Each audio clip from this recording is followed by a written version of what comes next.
Assalamualaikum warahmatullahi wabarakatuh. Bismillahirrahmanirrahim. Alhamdulillahilladzi khalaqal hayata wal mauta liyabluwakum ayyukum ahsanu amala.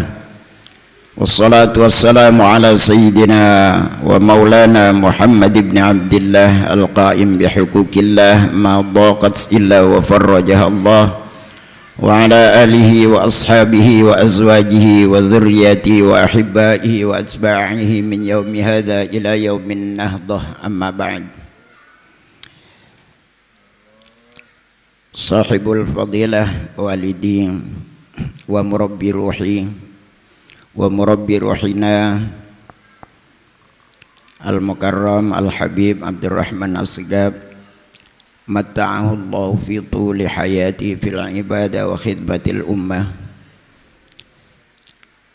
ad-da'i ila Allah, murabbi ruhina al-habib Ahmad bin Usman al-Idrus, atalallahu baqa'ahu lil ibadah wa khidmatil ummah, Habib al-Habib akhina al-kiram ad-da'i ila Allah al-Habib Yusuf, para habaib, para hadirin, muhibbin wal muhibbat rahimakumullah.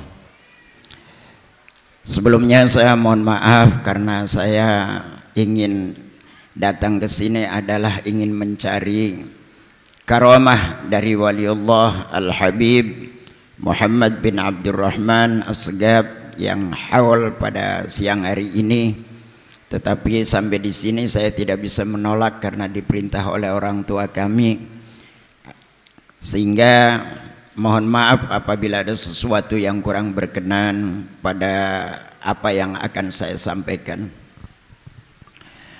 Allah subhanahu wa ta'ala mempunyai dua sifat yang selalu diberikan kepada manusia. Yang satu adalah untuk mengangkat harkat martabat, yang satu adalah untuk mengingatkan kepada orang yang maksiat. Rasulullah sallallahu alaihi wasallam pada tahun 609 ditinggal oleh pamannya Abdul Muttalib, silang 3 hari ditinggal oleh istrinya yang sangat membantu kepada Rasulullah, yakni Sayyidatina Khadijah al-Kubra, sehingga pada waktu tahun itu dikatakan tahun khuzan, tahun susahnya Rasulullah. Bahkan ada dalam satu sejarah mengatakan tidak pernah Rasulullah disakiti oleh Abu Jahal. Kalau waktu meninggalnya pamannya Rasulullah, sempat Rasulullah di hadapan Ka'bah itu ditempeleng oleh Abu Jahal, sehingga pada waktu itu merasa Rasulullah tidak ada pendamping, tidak ada pengaman. Kalau waktu itu diketahui oleh paman yang satunya, sahabat Hamzah, yang datang pada waktu itu melihat Abu Jahal menyakiti Rasulullah, sehingga datanglah di hadapan Abu Jahal, kemudian dibalaslah tempelengan itu oleh sahabat Hamzah. Dan kala waktu itulah sahabat Hamzah mengucapkan kalimat apa yang tadi disampaikan oleh guru kita Al-Habib Ahmad, mengucapkan kalimat la ilaha illallah Muhammadur, atau asyhadu an la ilaha illallah wa annaka Muhammadan abduhu wa rasuluh. Karena melihat pada waktu itu Rasulullah sudah dalam keadaan khuzan, dalam keadaan susah, tetapi masih ada orang yang menyakitinya. Disinilah mungkin masuk dalam hadis idza ahabballahu 'abdan ibtalahu bil bala. Apabila Allah mencintai terhadap hambanya, maka Allah tidak akan segan-segan memberikan cobaan terlebih dahulu. Mohon maaf kalau saya katakan, kenapa sekarang ini nama-nama habaib itu di medsos dijelek-jelekan? Saya mengambil hikmah para hadirin sekalian. Apa hikmahnya? Inilah idza ahabballahu 'abdan ibtalahu bil bala. Andai kata seseorang itu akan dicintai oleh Allah, dicoba dulu, dihardik terlebih dahulu, dijelekkan terlebih dahulu. Tetapi hakikatnya di dalam hikmah itu untuk mengangkat derajat dan harkat para habaib. Mudah-mudahan, amin ya rabbal alamin. Bayangkan orang tua kita Al-Habib Muhammad Lutfi seperti apa sakitnya, dibolak dibalik, dihancurkan. Kata saya, inilah ada sifat Allah yang namanya sifat fadl. Yang pertama, orang apabila akan diberikan sifat fadl oleh Allah, maka Allah tidak segan-segan untuk memberikan cobaan terlebih dahulu. Jadi punten para muhibbin, barangkali ada cercaan, ada ucapan yang tidak enak, merasalah kalau kita ini dalam keadaan taat, kalau dalam keadaan benar, maka kembalilah la haula wala quwwata illa billah. Berarti inilah sifat Allah yang diberikan kepada kita. Sebab Allah itu tidak mau diam. Ada orang ibadahnya rajin, berjamaahnya rajin, kemudian majelis, semua majelis didatangi, apakah Allah diam? Tidak. Coba saja, hadirin setiap pagi jam 3:30 sudah ada di masjid i'tikaf, kemudian melaksanakan sholat sunnah, menjelang sholat fajar, kemudian qobliyah subuh dilaksanakan setiap hari. Apakah Allah diam? Tidak. Pasti Allah akan memerintahkan malaikat. Malaikat ika delengan wong rajin temen kah ibadah jajal nak nalara untuk. Ini biasa yang seperti ini. Kemudian diberikan orang itu sedang enak-enaknya i'tikaf, sedang enak-enaknya rajin ibadah. Bagaimana coba diukur dengan kekuatan kita. Jangan melihat tadi apa yang diceritakan para wali. Kita ini calon-calon wali. Ya wallahu a'lam, barangkali wali nikah. Hadirin sekalian yang dimuliakan oleh Allah, begitu malam hari mau berangkat i'tikaf, kemudian malaikat itu datang memasukkan penyakit dalam lubang giginya. Apa yang terjadi? Allahu akbar, sakitnya bukan main.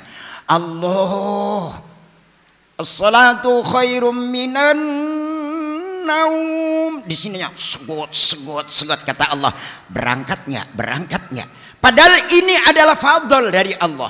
Padahal ini adalah cobaan dari Allah. Benar orang ini kuat sekali, berangkat ke masjid. Begitu sampai masjid, Allahu akbar, sujud saja tidak terbuka mulutnya karena sakitnya gigi. Sakit giginya. Kata Allah, terus, kamu kuat. Kan biasanya dalam hadis-hadis itu dijelaskan, apabila seseorang diberikan cobaan oleh Allah, maka ada 3 yang diangkat oleh Allah. Yang pertama kekuatan badan, yang kedua cahaya, yang ketiganya adalah nafsu makan, yang keempatnya dosanya yang diangkat. Tetapi apabila orang itu sembuh, 3 dikembalikan, 1 ditahan oleh Allah Subhanahu wa taala, yaitu dosa. Semuanya kembali, makan mulai lahap lagi, badannya ada cahayanya, tenaganya ada, tetapi dosanya, kata Allah, jangan engkau kembalikan dosanya. Orang ini dalam keadaan taat, kemudian dicoba, sabar sekali. Maka Allah berfirman, wahai hambaku, setelah saya coba, sabar sekali, ibadahnya dilaksanakan, sekarang sudah kembali pulih, sehat, berdoalah, mintalah kepada saya, kata Allah, akan saya kabulkan. Nah ini hadirin sekalian yang dimuliakan oleh Allah. Jadi orang itu habis dicoba, maka orang itu akan diangkat harkat dan martabatnya oleh Allah Subhanahu wa taala. Tetapi sebaliknya, mudah-mudahan mereka itu dapat sifat adil dari Allah. Ada fadl, ada adil. Biarkan mereka menghardik kita, menghina kita. Itu sifat-sifat Allah nanti akan diberikan. Karena apa? Sifat adil ini diberikan kepada orang yang lupa. Ada orang Masya Allah uangnya banyak sekali, badannya sehat, rumahnya banyak, mobilnya mewah. Tetapi kalau waktu akan menikmati nikmat Allah, tidak pernah menyebut Allah. Makan tidak pernah bismillahirrahmanirrahim. Begitu makan nggak ada lagi doanya satu, rimo ya guri ya amo ya. Nggak ada bismillah. Kata Allah, Masya Allah, hambaku ini lupa, apalagi mendengarkan azan, melaksanakan sholat, makan saja tidak pernah menyebutku. Apakah Allah diam? Tidak. Karena Allah itu mempunyai sifat Arhamar Rahimin. Orang ini berjalan, kata Allah, bagaimana ya orang ini agar mulutnya menyebutku, agar ingat kepadaku. Allah perintah, sore-sore motor yang sekarang lagi ngetop, motor yang besar seperti NMAX itu dipesan, dikirim. Begitu naik motor yang baru, sama sekali tidak ada doa. Kalau kita kan ada doanya kalau naik kendaraan baru.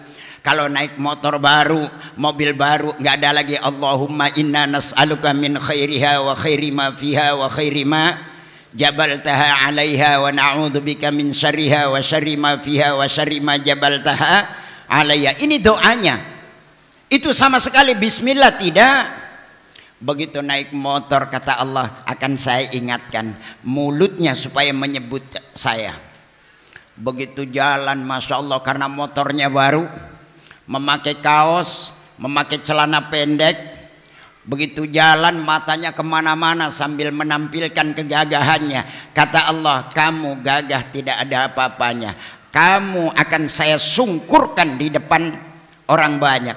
Begitu matanya kemana-mana, di depan ada batu segede telur, diinjak oleh ban depannya, selarak, bek, mulai ya Allah sakit sekali. Kata Allah, baru kamu kalau sudah saya jatuhkan mulutnya mengucap kalimat Allah.